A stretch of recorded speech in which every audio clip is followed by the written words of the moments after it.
But we still have morons out there who want to tell us this is going to be helpful to the working class. I give you, what is her name? She was on Bill Maher saying the same thing. Incidentally, she was also saying Trump was progressive because he was the peace candidate. This is after 3 weeks. That night, I think he started bombing Yemen. She said he was like FDR in that he was anti-war, which is an interesting read of that history. And what was the other thing? She said there were three things, like the tariffs and the, I can't remember. Anti-war was one. I can't remember what the other was. But here she is peddling this stuff on News Nation. Do you know what is so amazing about this whole tariffs saga? The Americans who have the least are willing to say, you know what? Maybe I don't need that extra piece of crap from China.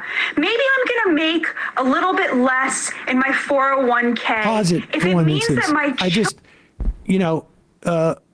if you ever want to check out a Walmart or a Dollar Tree or one of these stores, and you go in there and you watch the elite in there shopping for all their China stuff.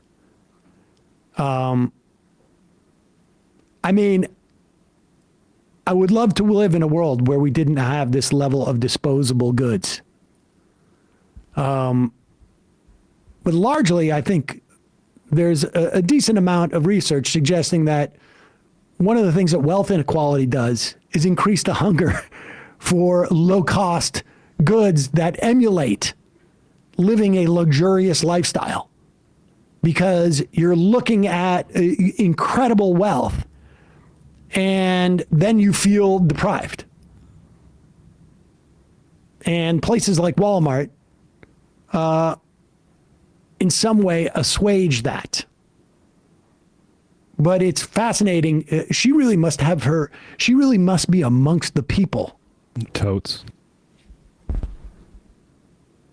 Maybe I'm going to make a little bit less in my 401k if it means that my children have a future. And meanwhile, you look at Wall Street, where people who are losing, yes, a lot of money, but who will, let's be honest, never be poor. In fact, they will never not be rich, no matter how this ends. And they are unwilling to donate a single penny to the future of this nation. It's so utterly backwards. It used to be that the rich had a sense of noblesse oblige. You know what? Maybe we should build a hospital, if only so the peasants don't revolt. But in America, we have this enormous class divide where the top 10% controls over 60% of the GDP and is unwilling to pay a little bit more for the next brand new iPhone, even if it means that their working class neighbors can afford to buy a home. I mean, it is so repulsive. What's so weird about this and so classic is that, like, yes, I agree, we have a problem with wealth disparity here, without a doubt. But this is not addressing that. No. It is unclear to me. I mean, I guess if we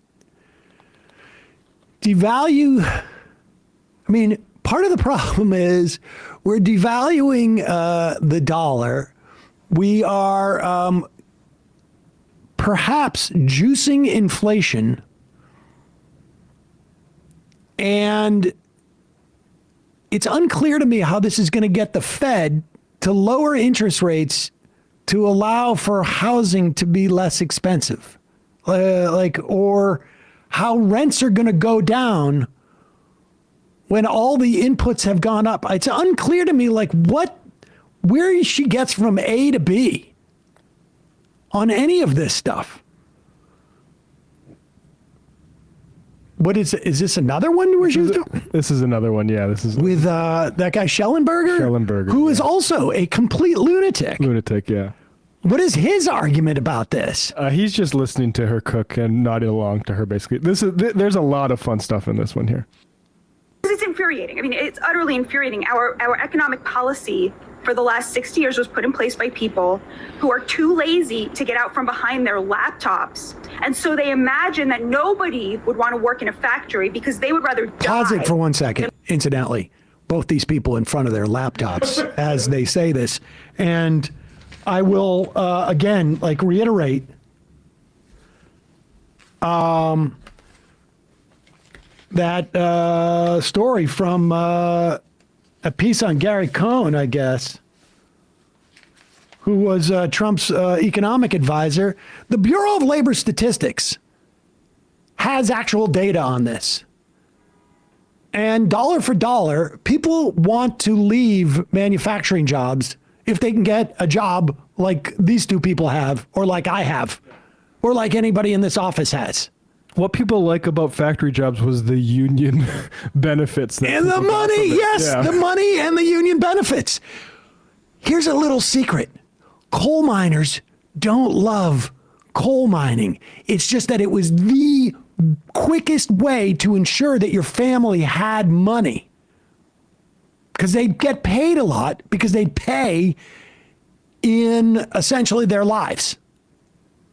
I remember Batya Unger Sargon coming to the defense of the Bessemer workers that wanted to unionize, say, in the past 5 years. All right, let's listen to this sort of like fantastical notion of like how people like would rather work in a factory than in an office job. Now, I'm sure there are some people, I mean, you know, there's some people who are like, I want to use my hands. I want to work outside or something like that. Or people have different, you know, personal desires. But broadly speaking, as a class, people who work physical jobs just don't live as long as people who work in an office. That's just the case. Often want their kids to do something else. And if they can make enough money doing something else, they'll do it. Laptops. And so they imagine that nobody would want to work in a factory because they would rather die than work in a factory. They would rather die than watch their own children, by the way, you know, or clean their own toilets. So they imagine that no one would want to do these things. And so they shipped manufacturing overseas and imported a slave caste to do all of the service industry jobs. And then they just go out there and insult the millions of Americans who are employed in these actual industries, the millions of Americans who remember their grandparents having a decent living wage and the American dream while working at a meatpacking plant, because that was the job to have back in the day. You know, so it's so disgusting. And then they sit there on Twitter. Pause it for a second. Of all the jobs you could pick, meatpacking plants like have been one of the most sort of like horrific work environments that you can work in. The reason why you see child labor laws relaxed is because states that do this, I guarantee you, almost a one-to-one relationship, have large meatpacking plants where they want immigrant teenagers to work because they can't get anybody else to work there. Upton Sinclair wrote The Jungle about the meatpacking industry. It's sort of famous as like, I don't know when there was ever the time where the meatpack, like of all things, like you could say like, yeah, making vehicles, cars in Detroit, that led to some good meatpacking. No.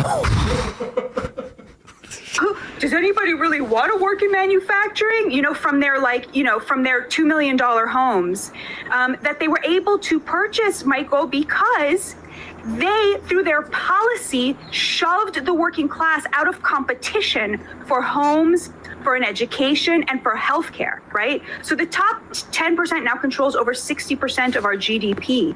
They are not just like the ideal consumer now for the most important things, the most central components of the American dream: housing, healthcare, education, retirement. They are the only consumers now who can afford those things. So the price for those items is tagged to their incomes. You know, doctors used to marry nurses and lawyers used to marry secretaries, and now doctors marry doctors and lawyers marry lawyers, and they buy up real estate, and real estate is now pegged to their, joint $1 million, $2 million income, which means that their cleaning lady has to commute 2 hours to All right, pause it. Like, I mean, what do tariffs have to do with this? What do tariffs have to do with this? If you want to deal with wealth inequality, which she's discussing, tax the money away instead of doing a regressive tax on the working class. her analysis is there to avoid blaming capitalists. It's all like latte liberals who look down at workers or something like that. It's not professionals marrying other professionals. That is why inequality is so bad. It's because of the structure of our economy. And we need to tax those people. Exactly. And we need to be able to make medical school or law school available to a wider class of people by having free options. I mean, this is the most roundabout argument I've ever heard. The room is too, I find this color that we've painted this room completely offensive. So what we should do is unscrew all the light bulbs.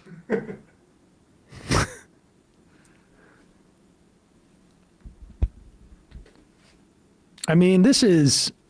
She has kind of a Stephen Miller-like stridency to her. There is a very, like, it is the stridency of someone realizing, like, my whole story is falling apart. Donald Trump as the next FDR is falling apart. Hey, folks, don't forget to hit the subscribe button and check out our daily show. We do it every day at 12 p.m. Eastern for about 2.5 hours. We even take phone calls. You should check that out.